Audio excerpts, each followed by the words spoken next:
Hi అండి. బీరకాయ పచ్చడి చేస్తున్నాను. చాలా బాగుంటుంది. పచ్చి కొబ్బరి వేసి మన కుక్కర్లోని శుభ్రంగా కడిగేసి బీరకాయ తోలుతోనే కట్ చేసి ముక్కలు వేసుకోవాలి.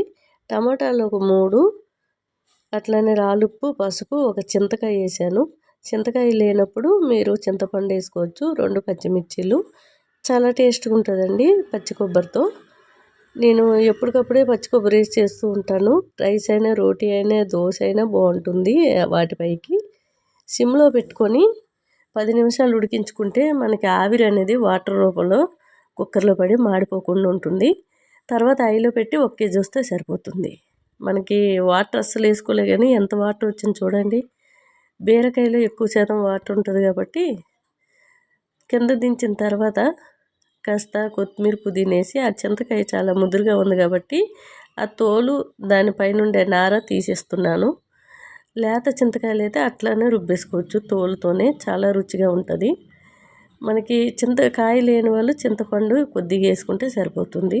పులుపు బాగా తినేవాళ్ళు, లేదు టమాటా సరిపోతుందంటే అట్లానే మీరు చేసుకొని తినొచ్చు.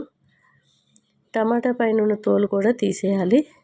ఎవరైనా ప్రెగ్నెంట్తో ఉన్నప్పుడు బీరకాయ తోలు తీసి కూర వండుకొని తినడం అనేది మంచిదండి. లేదు పచ్చడి చేసుకుంటామన్నా తోలు తీసేసి తినండి. మిక్సీ గిన్నెలో కాస్త ఎల్లుల్లి రెబ్బలు, జీలకర్ర వేసి కుక్కర్లో ఉందంతా కూడా మిక్సీ పట్టుకోవాలి. చాలా టేస్ట్గా ఉంటుంది. ఈ ప్రెగ్నెంట్తో ఉన్నవాళ్ళు తోలుతో ఎందుకు తినకూడదంటే నాకు చెప్పేవాళ్ళు మా నానమ్మ, మా అమ్మమ్మ వాళ్ళు. ఎందుకంటే ఇట్లా పిల్లలు పెద్దగా అయ్యాక నరాలు అనేటివి బయటికి కనిపిస్తాయని బీరకాయ తోలు తినకూడదు అని చెప్పేవాళ్ళు. అది ఎంతవరకు కరెక్టో నాకు తెలియదు. కానీ నేను ప్రెగ్నెంట్తో ఉన్నప్పుడు నాకు పెట్టకపోయేవాళ్ళు. ఎందుకంటే తోలు లేకుండా ఉడికించుకొని కూర చేసి తినడం నాకు అలవాటు అయిపోయింది. ఇంకా అప్పుడు పెట్టేవాళ్ళు వాళ్ళు. కాస్త నెయ్యి వేసుకొని రైస్లో కలుపుకొని తినండి. చాలా టేస్ట్గా ఉంది. రైస్ అయినా, దోశ అయినా, ఇడ్లీ అయినా ఏదైనా బాగుంటుంది. నేను ఇంక పోపు వేసుకోలేదు. మీకు కావాలంటే పోపు వేసుకోండి. మాకు ఏ పచ్చడి అయినా సరే ఎక్కువ నెయ్యి పోసుకొని తినడం అలవాటు కాబట్టి మేము ఇంక పోపు వేసుకోవట్లేదు.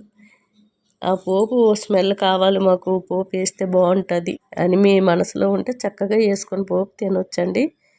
అంతే, చాలా టేస్ట్గా ఉంది. ఆరోగ్యానికి కూడా చాలా మంచిది.